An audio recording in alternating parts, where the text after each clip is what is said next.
Hello दोस्तों, welcome back to my channel. Welcome back to Lemons Tax. Guys, आज हम लोग देखेंगे कि अगर आपका रिफंड इंटीमेशन आ गया है और आपका इनकम टैक्स रिफंड अभी तक इशू नहीं हुआ है या फिर आपका बैंक में नहीं आया है, तो उसका क्या रीजन हो सकता है, क्या चेकलिस्ट आप देख सकते हैं जिससे आपका रिफंड, जो इनकम टैक्स रिफंड है, वो जल्द से जल्द आपके अकाउंट में चले जाए। और हम लोग इस वीडियो में ये भी देखेंगे कि कैसे हम लोग आपका, अगर कोई रिफंड नहीं आया तो ग्रीवेंसेस कैसे हम लोग रेज कर सकते हैं इनकम टैक्स पोर्टल पे जाके। तो उसके लिए सबसे पहले आपको क्या करना होगा, आपके लॉग इन कर लेना होगा पैन कार्ड और user ID.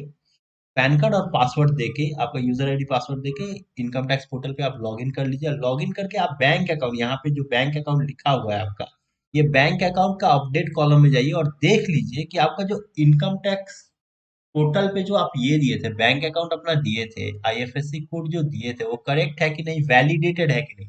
Most important thing आप देख लीजिएगा कि वैलिडेटेड है कि नहीं।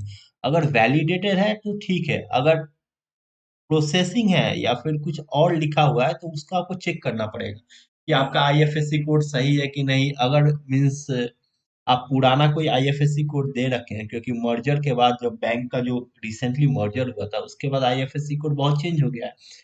तो वो आप एक बार चेक कर लीजिएगा कि क्या आपका वैलिडेटेड है कि नहीं। अगर ये सब सही है तो आप, ये वाला एक चेक लिस्ट था, इसको बैक कर लीजिएगा। बैक करके आप दूसरा चेक लिस्ट ये देख लीजिएगा कि पेंडिंग एक्शन में आपका वर्क लिस्ट कॉलम में कुछ है कि नहीं। यहाँ पे अगर आपका कोई पेंडिंग एक्शन में वर्क लिस्ट में कुछ आता है तो डू एज डायरेक्टेड जो लिखा रहेगा आपका, जो भी आप में डेफिशिएंसीज होगी वो आप करेक्ट कर लीजिएगा। कि जो भी लिखा हुआ है कि आपका पैन लिंक नहीं है, आधार लिंक नहीं है, कुछ भी ऐसा कुछ ऑप्शन आता है अगर, तो वो आप वैसे कर लीजिएगा तो आपका जो रिफंड है वो इशू हो जाएगा।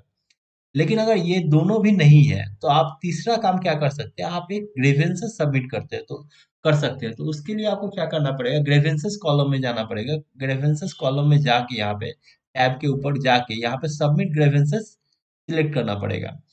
तो जो रिफंड देने का जो काम है वो आपका एक्चुअली है सीपीसी आईटीआर का। देखिए यहाँ पे डिपार्टमेंट, रेलिवेंट डिपार्टमेंट सिलेक्ट करना पड़ता है। तो ये काम किसका है, सीपीसी आईटीआर का। तो इसको सिलेक्ट कर लीजिएगा। इसको सिलेक्ट करते ही आपको कैटेगरी पूछेगा कि क्या कैटेगरी है आपका, डिमांड है, फीडबैक है, आईटीआर बी का आपको कुछ बोलना है, या फिर प्रोसेसिंग है। तो हम लोग का क्या है, हम लोग का रिफंड के रिगार्डिंग प्रॉब्लम है, तो हम लोग रिफंड सिलेक्ट कर देंगे। और कैटेगरी, सब कैटेगरी सिलेक्ट करना पड़ेगा आपको।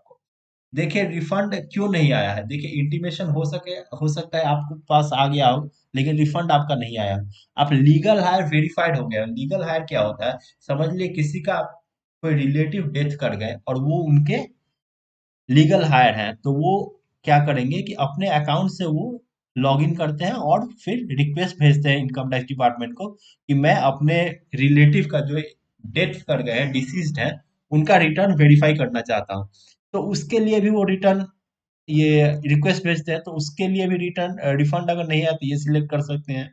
या फिर और वेरियस रीजन है, तो जो भी आपको मोस्ट अप्रोप्रिएट लगे वो आप सिलेक्ट कर सकते हैं। तो मेरे केस में तो ये होगा। और उसके बाद हमको कंटिन्यू कर देना है।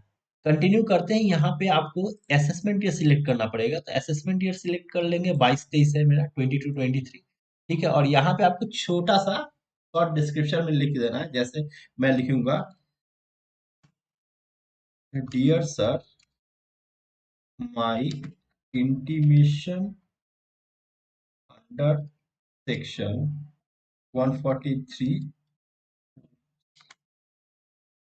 subsection has been issued, but I have not received my refund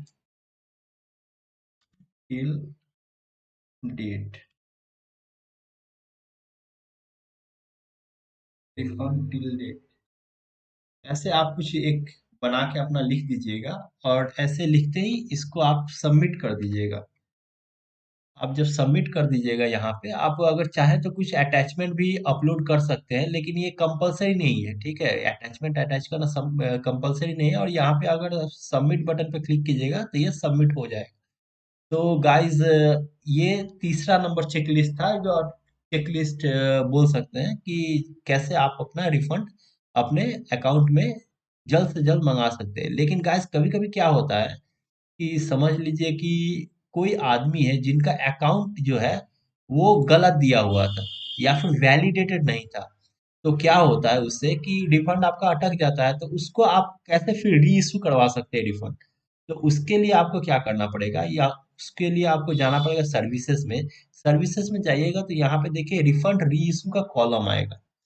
तो यहाँ पे आप क्रिएट रिफंड री इशू रिक्वेस्ट कर सकते हैं। यहाँ पे जैसे आप क्लिक कीजिएगा तो अगर आपका कोई भी रिफंड अटक गया है तो यहाँ पे वो आ जाता है कि हाँ ये रिफंड है, इतना अमाउंट है, ये असेसमेंट ईयर है आपका, ये अटका हुआ है। तो इसको री इशू करने के लिए आप जैसे री इशू पे क्लिक कीजिएगा तो वो फिर से आपका अकाउंट नंबर मांगेगा, न्यू अकाउंट नंबर, उसके बाद उसका आईएफएससी कोड, उसको वैलिडेट करने को बोलेगा।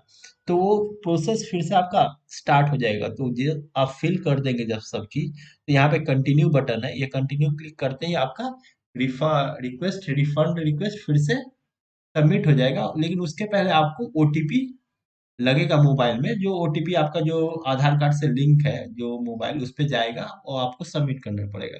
सो guys thank you very much. ऐसे ही वीडियो के लिए please subscribe to my channel. Thank you.